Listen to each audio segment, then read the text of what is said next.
Now we have the ongoing demonstrations that are being spearheaded or that are being led by the opposition, and as a ministry and as government, there are rights under our constitution that allows people to demonstrate and picket, and of course it's very clear it's supposed to be unarmed and supposed to be orderly. Now we've had challenges around those demonstrations in the sense that the lives of Kenyans have been put at risk, starting with the journalists yourselves. There are property that has been lost over these demonstrations. The life of our security officers have also been put at risk, but also Kenyans generally. And what we insist on is that we will follow the law. Where there have been transgressions, we expect the police to do what they are supposed to do. People need to be arraigned in court. In short, we expect to follow the law. And for those who are organizing demonstrations, we expect nothing short of that.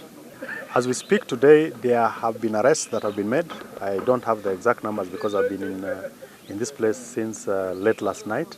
But the arrests that have been made for people who are considered suspects with regards to the various transgressions that have happened across the country, not just in Kisumu, in Nairobi, but as well as Siaya, in Migori, and some parts of Homa Bay. Now, the much that the security agencies can do, one is to arrest, arraign in court, of course, provide the evidence, and then we will expect and wait for the courts to do their bit. Of course, then we still also need to have our security agencies continue to monitor what is going on and ensure that we secure lives and property of Kenyans.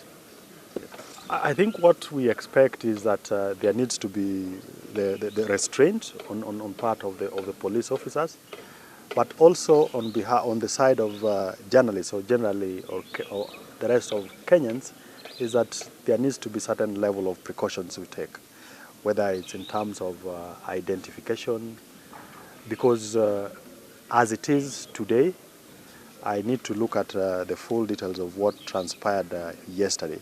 But the bottom line is that we expect restraint on the part of the security officers, but also we expect that as Kenyans, we also operate responsibly in terms of not putting ourselves at risk whenever we can.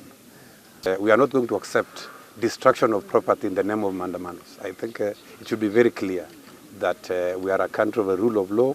We believe in the law, we believe in the constitution, and we are not going to accept goons to take advantage of some of the loopholes to be able to loot people's properties, to be able to damage properties, and be able to do things which are against the constitution in the name of... I think it's very unfortunate, it's really uncalled for, and I want to call the ASMIO leader to really desist from these mandamanos. Maybe his intention is to cause disharmony, to cause unrest in this country, to hurt the economy, which is very unfortunate because we know it has been his trademark of doing politics ever since. I want to call Kenyans of goodwill, peace-loving Kenyans, law-abiding Kenyans to desist from participating in these demonstrations.